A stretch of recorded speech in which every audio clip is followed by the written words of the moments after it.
what was one of your biggest takeaways from the first day? Stuff that maybe, we should actually care about. Yeah, I mean, listen, what I took away from it was where are guys lining up on defense, who's on in base, who's off, what are the sub packages.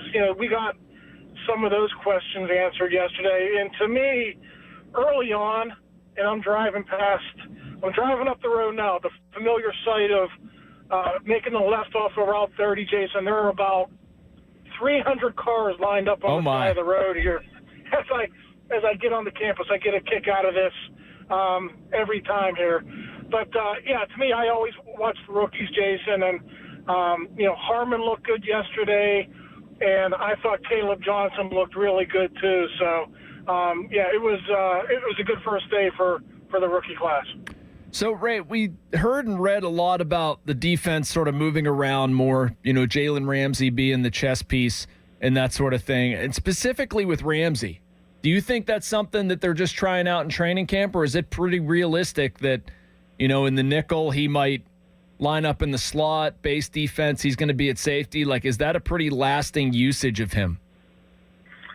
I think it's going to depend on the opponent, Jason. Now, he's such a versatile player that, if they're playing a really good tight end one week, I know they're not playing the Chiefs this year, but let's say they were playing the Chiefs, you could pretty much single him up on Travis Kelce, try to take Travis Kelce out of the game, and you can match up from there. He's your highest paid defensive back. He's, I think, your best cover corner, and I think you're going to utilize him in that way. But there are other games where, let's say you're playing the Cincinnati Bengals, then you say, okay, hey, Jalen Ramsey, you're going to go on Higgins or Chase, and then Joey Porter, you got the other guy, and then they're going to match up from there. So I really do think it's going to be a week-by-week situation, and that's the nice thing about having like a chess piece like Jalen Ramsey at your disposal. You can use him in a variety of ways, and I know these coaches are very excited about doing that. What's the root of that, Ray? Like, who do you think came up with that idea? Was that an Omar Khan thing? Was it Mike? Was it all of them together? Terrell Austin's input? Like, I like the strategy. I think it's very sound, but where did it start?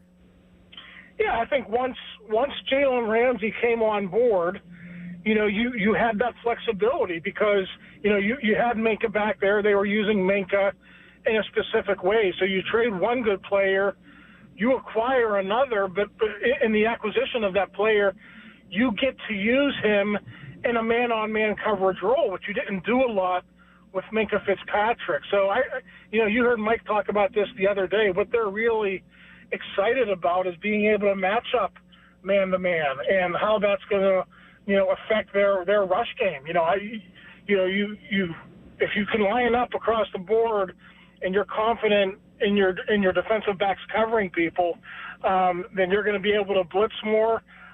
Theoretically, your front four, front five are going to be able to get home more, and I think it's going to improve the pass rush too. One thing that's gone unsaid here the last couple of years is how the sack numbers have gone down.